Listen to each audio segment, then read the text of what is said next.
A smile can bless you. A smile can break you. And sometimes, the difference is invisible until your soul whispers the truth. Have you ever stepped out of a room full of laughter, only to feel the air heavier outside than within? The jokes were loud. The lights were warm.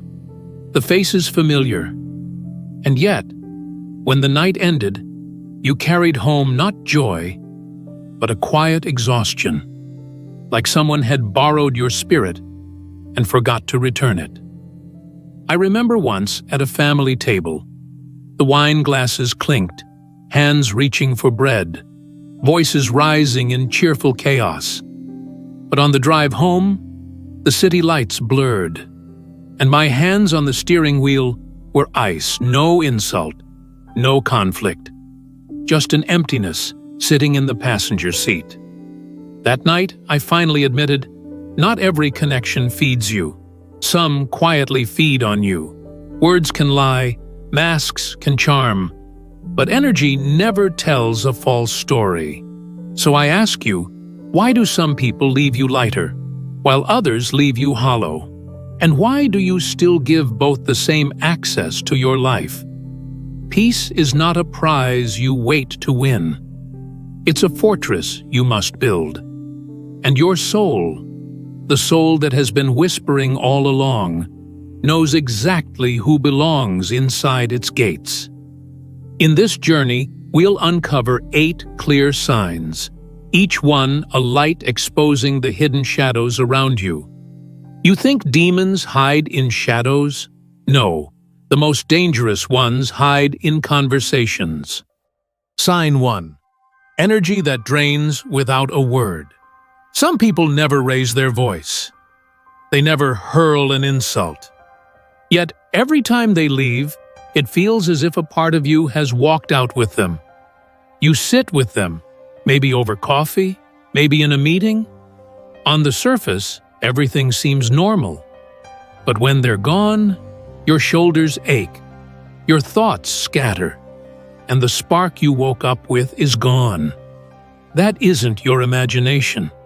That is the silent tax of energy thieves.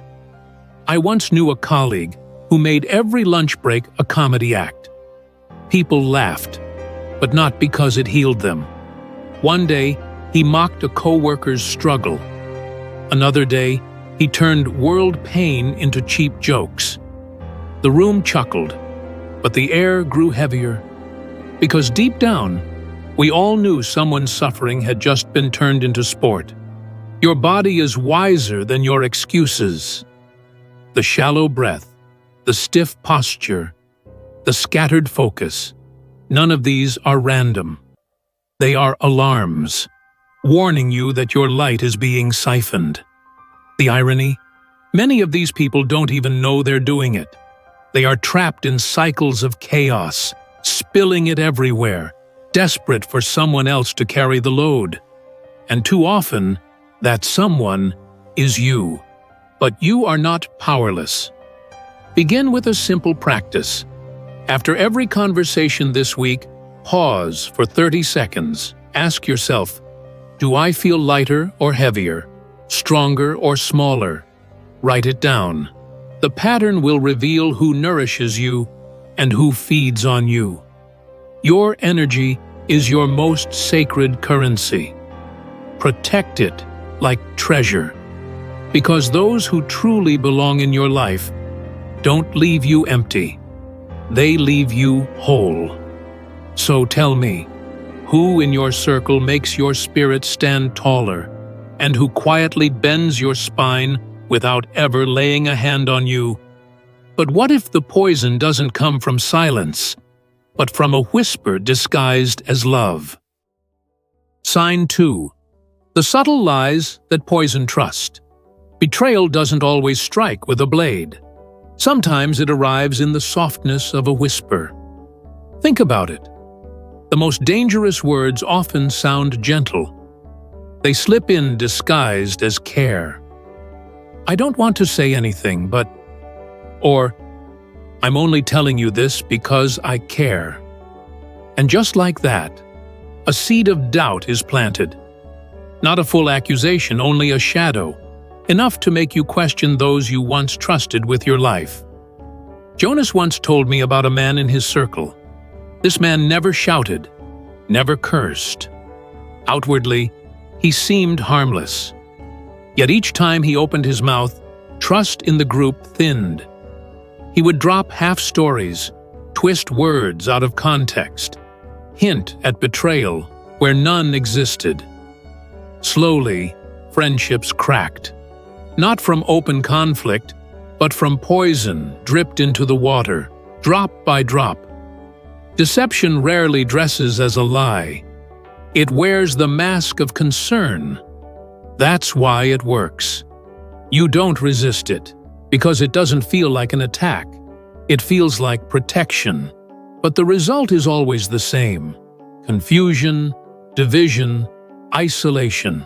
And once you stand alone, you are easier to control. Guard yourself by noticing the patterns. If someone always highlights flaws, but never strengths, pause. If someone consistently makes you doubt your loyal friends while keeping themselves above suspicion, pause again. Truth doesn't divide. It clears the fog. Try this. The next time you hear something negative about someone close to you, don't swallow it whole. Ask 2 more people who know the situation. If the story is real, it will survive the light. If it's a lie, it will collapse. The people who truly love you don't whisper fear into your heart. They don't build walls of suspicion. They build bridges of trust. So ask yourself, who in your life leaves you more suspicious of others than secure in yourself? And why are you still calling that person a friend? It's easy to recognize enemies who wound you outright. Harder to face the friends who smile as they feed your weakness. Sign 3.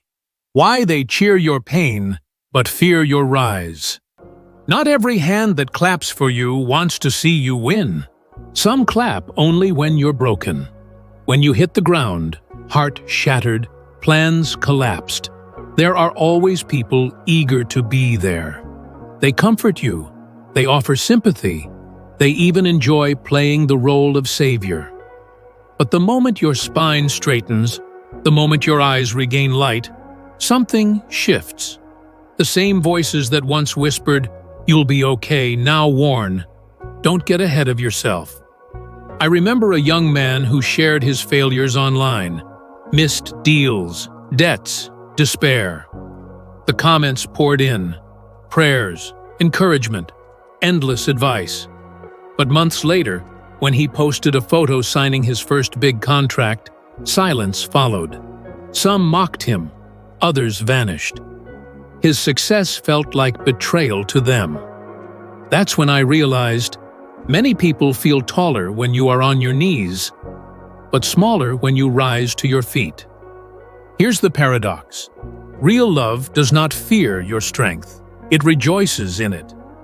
False love thrives only on your weakness, because your dependence soothes their insecurity. As long as you are broken, you are safe for them. But healed, you are a mirror reflecting everything they have refused to become. So how do you tell the difference? Don't just watch who cries with you in pain. Watch who smiles with you in healing. Loyalty is easy when you are defeated, because defeat doesn't threaten anyone. But when you glow, when you expand, when you walk into a room with confidence, who is still there? That is the test. Practical step.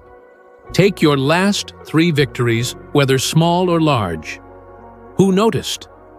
Who celebrated you without jealousy? Who stayed quiet? Write their names down. Patterns don't lie. Those who love you are not afraid of your rise. They are nourished by it. So I ask you, who disappears when you shine?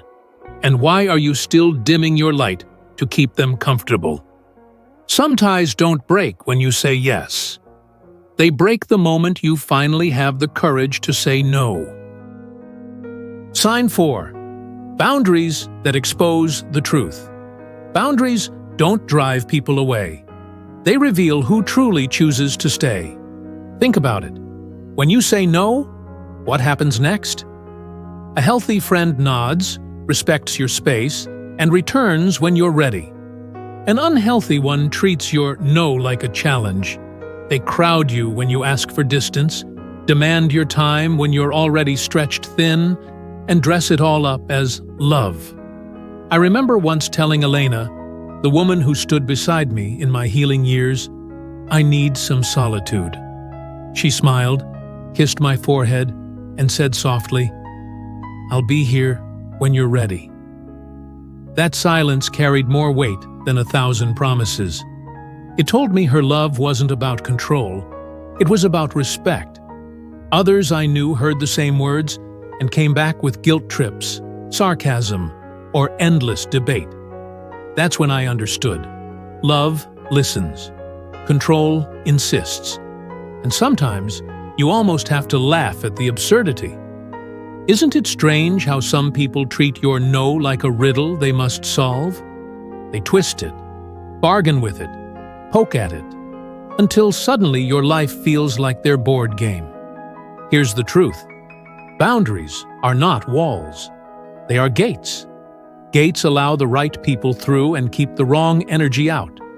And anyone who resents those gates was never coming with love in the first place. Practical step.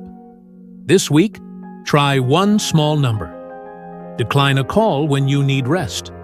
Say you're unavailable when you really are. Then watch closely. Who respects your words without pressure? Who pushes back, sulks, or pulls away affection? Their reaction will expose more truth than their promises ever did. Because those who honor your boundaries are investing in your freedom. Those who fight them are only investing in their access. So, I'll ask you, who in your life hears your no and still tries to force the door? And why are you still leaving it unlocked? Not every shadow follows you for protection. Some shadows follow to replace you. Sign 5. The copycat who tries to replace you. Imitation isn't always flattery. Sometimes it's theft in disguise. At first it feels harmless, even flattering. A friend echoes your phrases, dresses like you, picks up your habits. Fine. But the day they walk in wearing your exact cologne, using your tone, posting your words, that's not admiration anymore. That's identity theft. You laugh it off? We're so alike. But slowly, admiration twists into something darker. They don't just want to stand near your light. They want to wear it like a mask. I once knew a young woman who had a friend like this. It started with matching outfits. Then the same expressions, the same way of speaking. Before long, her friend's posts online looked like mirror images. But the sharpest cut wasn't the imitation. It was the betrayal. While pretending to be her shadow, this friend whispered behind her back, "She's not genuine. She's fake soon." The circle doubted the original, confused by the performance of the copy, who worked harder to prove she was authentic. Here's the irony. They don't envy what you own. They envy who you are. What you carry can't be copied. It must be lived. And that is why they try to take it. This is the hidden danger of the copycat. They don't just mirror you. They turn your reflection against you. They thrive on confusion, feeding off stolen identity, because deep down they fear creating their own. But no mask lasts forever. Sooner or later, authenticity unmasks imitation. That's why your power isn't in defending yourself against every rumor or every whisper. It's in staying rooted, calm, unshaken, and letting time reveal what cannot be faked. Practical step. Write down 3 values that define you. Not your style, not your hobbies, but the principles you refuse to betray. Revisit them often, because when your roots run deep, no counterfeit can uproot you. Your worth has never been in being imitated. It has always been in being irreplaceable.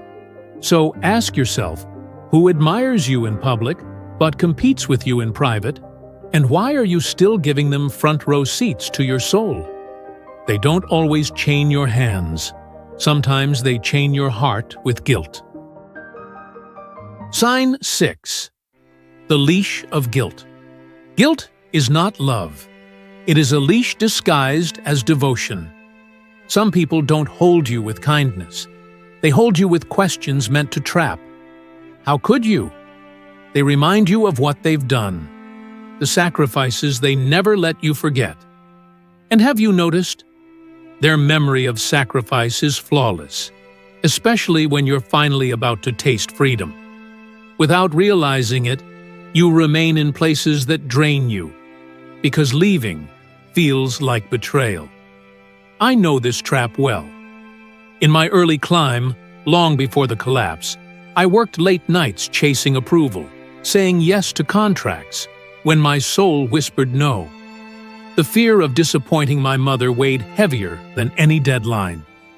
Years later, over tea, I finally told Anya, "I want to give to you from love, not guilt." And in her silence, something loosened. The leash wasn't hers anymore. It had always been mine.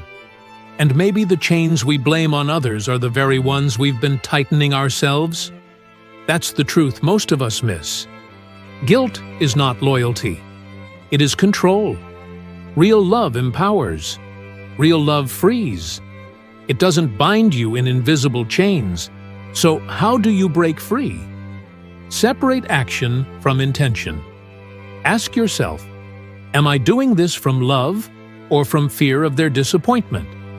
That single question uncovers more truth than 1,000 excuses. Practical step. This week, write down 3 commitments you've been keeping out of guilt. Then ask, if love were the only reason, would I still choose this? Let the answer guide you, because you do not owe permanent access to anyone who survives on your self-sacrifice. So let me ask you, who in your life uses guilt as currency?